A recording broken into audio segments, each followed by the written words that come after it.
Fundación Colombiana de Derecho. Muy buenas tardes, estimados amigos de la Fundación Colombiana de Derecho. Una vez más, encontrándonos en estos espacios de discusión y análisis jurídico sobre temas que consideramos de importancia y relevancia para la propiedad horizontal. Esta tarde nos hemos propuesto el tema de cobranza y recuperación de cartera morosa. Este es un tema que ustedes mismos nos han propuesto a través de nuestras redes sociales, porque consideran que debe ser de interés general y porque es quizás uno de los problemas que con mayor frecuencia se presenta al interior de las copropiedades. La gestión de cobranza y recuperación de cartera morosa, que es un tema también de discusión en las asambleas de copropietarios, porque quizás al administrador lo miden por los resultados económicos. Esta tarde, pues la verdad consideramos que debemos de hacer aclaración sobre varios aspectos. En primer lugar, me voy a referir al tema de la cobranza de cartera prejurídica, es decir, la que no se lleva a cabo a través de un proceso judicial, sino de la gestión extrajudicial. Lo primero que es conveniente señalar es que el administrador de la propiedad horizontal, de acuerdo con el artículo 51 de la Ley 675, es el gestor de cobranza de cartera morosa. Es a él a quien le corresponde recaudar los dineros en forma oportuna para que, pues sencillamente, los copropietarios, a través de él o las cuentas bancarias, como tengan dispuestas en la copropiedad, hagan los pagos o abonos en forma oportuna.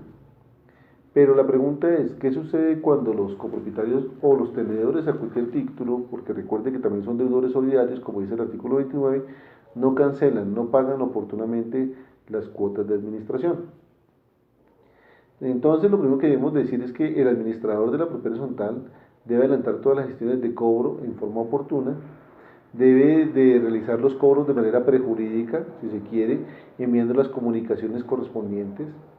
También nuestra Corte Constitucional, en varias de las sentencias, ha analizado el tema de la cobranza prejurídica y de la restricción de los bienes comunes a los deudores morosos.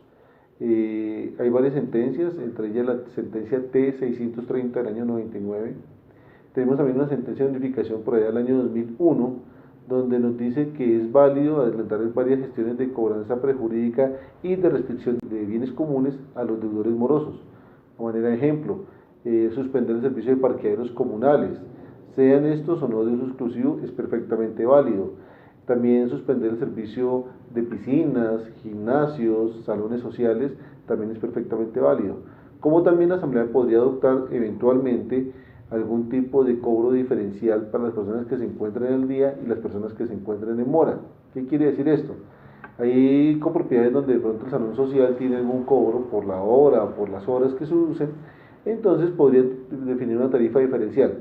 Para los que de pronto están al día, podrían pagar una tarifa y los que estén en mora podrían pagar el doble, o mejor, todo el mundo paga la misma tarifa, pero a los que estén al día se les puede hacer un descuento especial por estar al día. Esto de alguna forma marcaría la diferencia entre estar en mora y estar al día con la copropiedad. Pero un tema que me parece a mí interesante de analizar es los gastos o los cobros, los honorarios que se le cobran a los deudores morosos por la gestión de cobranza prejurídica. Es muy frecuente las controversias que se presentan entre el deudor moroso y la copropiedad, o incluso las firmas de cobranzas contratadas por la copropiedad con ocasión del cobro de esos honorarios. ¿Quién los debe pagar? Los debe pagar el deudor, los debe pagar la copropiedad. ¿Esos honorarios de cuántos son? ¿Del 10%, del 20%, del 5%? Entonces, yo me voy a centrar por ahora en esta primera parte en hablar de la cobranza prejurídica de cartera morosa y en especial de los costos que conlleva esa cobranza extrajudicial. Entonces, lo primero que hay que decir es que el único que en este país impone condenas por agencias en derecho y por costas son los jueces de la República. Es decir, los particulares no tenemos la facultad de imponerle condenas a los otros.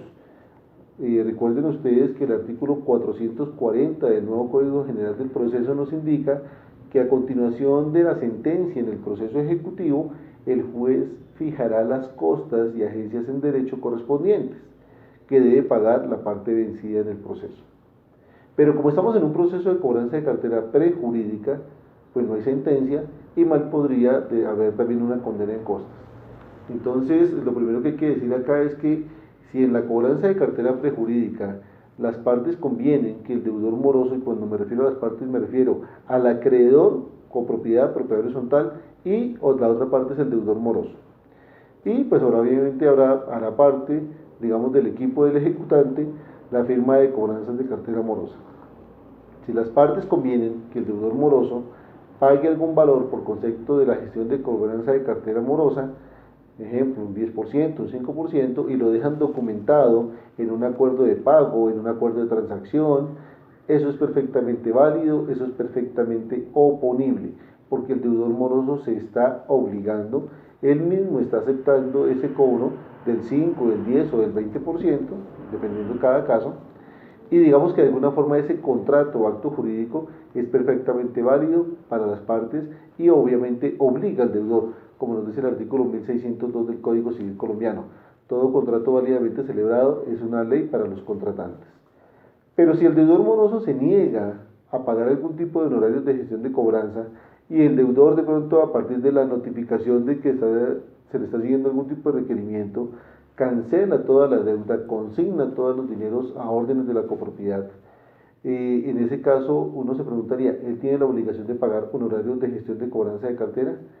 Pues diríamos que en principio no, porque si él no ha aceptado que tiene que pagar gestión de cobranza de cartera en el 5, el 10 o el 20%, la copropiedad no podría imponérsela ni el abogado de la copropiedad ni el administrador de la copropiedad.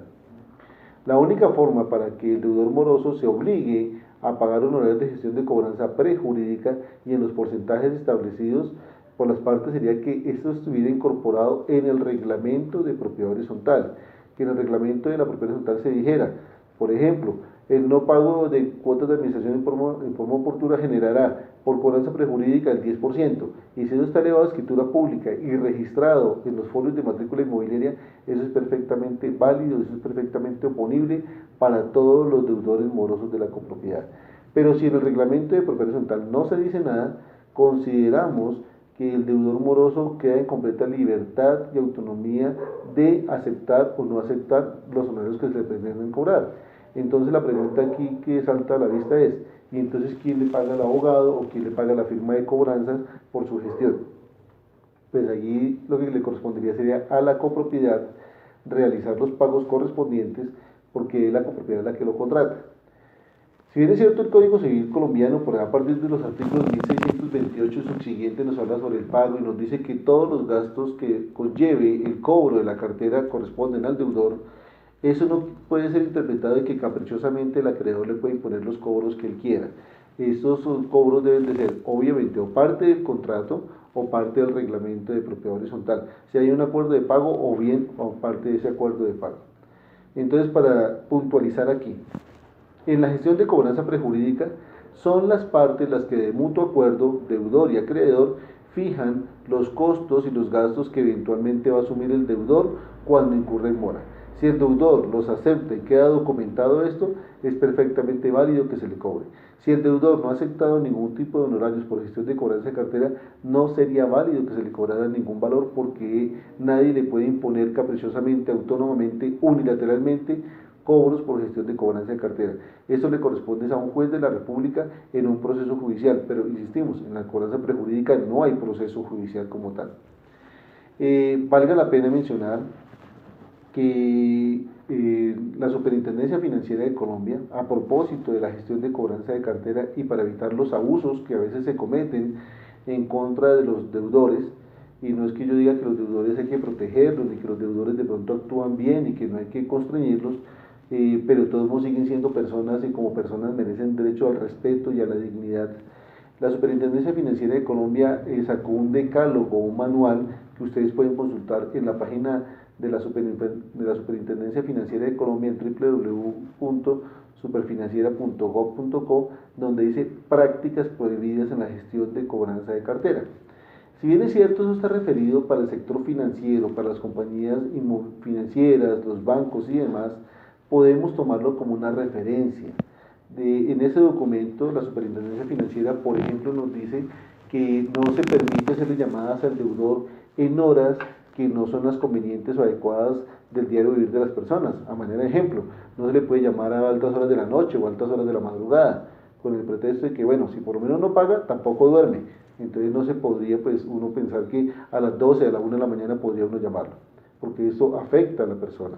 Tampoco se le pueden hacer llamadas, contratos desobligantes, grotescos, palabras de pronto que ofensivas, sino la gestión de cobranza debe ser de alguna forma transparente, tranquila, en horarios hábiles, y al deudor pues obviamente se le debe invitar a negociar, a cobrar.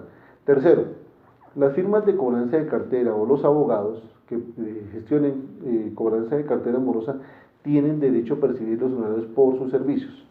Pero nos ha dicho la Superintendencia Financiera de Colombia que los honorarios que se cobren deben ser aquellos que correspondan a una labor realmente ejecutada o realizada. ¿Qué quiere decir esto? Que mal puede un abogado, porque de pronto una copropiedad le firme un contrato hoy para que le cobre la cartera morosa, y de suerte mañana llega un deudor moroso de ese listado y quiere pagar todas sus deudas, entonces la copropiedad no le podría decir, no le podemos recibir porque eso ya lo tiene un abogado. Y si llaman al abogado, el abogado dice, sí, me tienen que pagar el 10 o el 20%, pero el 10 o el 20% por concepto de que si no ha hecho nada. Entonces la superintendencia nos dice, los valores que se cobren por gestión de cobranza de cartera deben obedecer a una gestión realizada. A manera de ejemplo, si se hicieron llamadas, se hicieron telegramas, se hicieron conciliaciones, se hicieron citas, yo pienso que le corresponde al abogado cobrar. Entonces es muy conveniente que en esos contratos que usualmente se suelen hacer con esas firmas se establezcan unos montos de gestión, digamos el 5% por una llamada o un telegrama, el 10% por un acuerdo de pago, el 20% en el proceso ejecutivo, en fin, entre más gestión, pues más honorarios, pero no es conveniente que se diga que va a pagar el 10 o el 20% simplemente porque se le entregó la gestión de cobranza de cartera al abogado, así es de pleno derecho. Entonces yo pienso que con estas simples indicaciones vale la pena que ustedes las tengan en cuenta para desarrollar su gestión al interior de las copropiedades y de alguna forma eso les sirva para evitarse controversias jurídicas. En otro video seguiremos desarrollando el tema de la cobranza por vía judicial. Recuerden que nos pueden seguir a través de las redes sociales y pues a través de nuestra página de internet www.colombianaderecho.org. Muchas gracias y una feliz tarde.